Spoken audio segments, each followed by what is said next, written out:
Welcome to The Explainer. Today, we're diving into a truly foundational era in India's economic history. If you've ever looked into how post-independence India set up its economy, you know it basically all traces back to an inward-looking trade strategy. And this strategy was really cemented by the Industrial Policy Resolution of 1956, or IPR 1956. This massive set of policies absolutely defined the country's industrial landscape for decades. It's a brilliant case study in how nations try to engineer their own growth, giving us some incredible insight into the evolution of modern global markets. Let's get right into it. So put yourself in the shoes of a planner back then. Imagine standing at the dawn of a newly independent developing nation. The monumental puzzle you face is simple, but man, is it daunting. How do you build an industry completely from scratch? It's not just about setting up factories and laying bricks. It's about surviving in a world where highly developed economies are already dominating global trade. For early planners in India, this was the ultimate challenge. If you just open your borders completely, your brand new nascent industries might just get crushed by foreign giants. So what do you do? Okay, let's dive into this. The solution they went with was an aggressive policy called import substitution. Now, the strategy here is straightforward, but it's really profound. It means systematically replacing foreign imports with domestic production.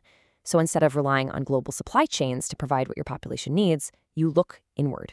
You decide you're going to manufacture those goods yourself. To really see this in action, just look at the automotive sector. Under import substitution, instead of shipping in vehicles that were manufactured abroad, the state heavily incentivized domestic manufacturing. You're effectively pulling the entire supply chain inward. It's a huge signal to the domestic market saying, hey, these complex goods, we're going to build them right here at home. And this brilliantly illustrates exactly how they did it. The government essentially built a protective shield using two primary levers. First up, tariffs. By placing massive taxes on imported goods, they artificially inflated prices, making foreign goods practically unviable for the average consumer. Second, quotas. This capped the absolute physical volume of imports legally allowed into the country. When you combine them, tariffs and quotas severely restrict imports, creating this highly insulated bubble for domestic firms to operate inside of. Now 7. That isn't just a random figure. This whole inward-looking strategy, anchored deeply in the ideals of the 1956 Industrial Policy Resolution, absolutely dominated India's first 7 economic plans. We are talking about decades of a highly restricted, heavily guarded market. This wasn't some temporary experiment. It was ingrained in the very DNA of the country's industrial sector for a remarkably long time. But you've got to wonder, why guard the market so fiercely? Well, planners weren't restricting trade just for the sake of ideological purity. They were actually trying to protect a very fragile ecosystem. A huge part of this was shielding vital small-scale industries. These smaller enterprises were viewed as absolutely essential for generating mass employment and ensuring equitable growth in an economy that was, frankly, really scarce on capital. The logic driving these early economic plans basically rested on a few core assumptions. First, that infant domestic industries, especially those widespread small-scale enterprises, would be immediately crushed by highly efficient global competitors if they were left unprotected. Second, planners assumed that inside this protective bubble, domestic firms would actually get the breathing room they needed to learn, scale up, and eventually become globally competitive over time.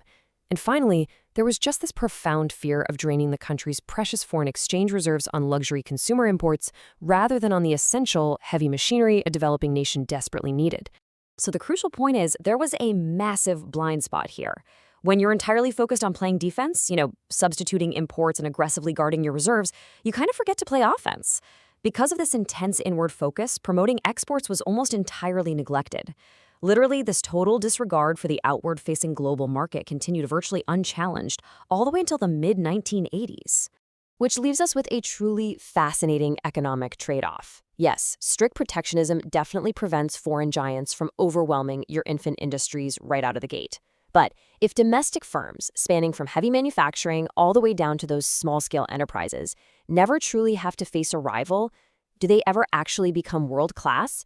It's a foundational question for understanding India's modern economic evolution, and honestly, it's one that continues to shape trade policies around the entire world today. Thanks for joining me for this explainer, and I'll catch you next time.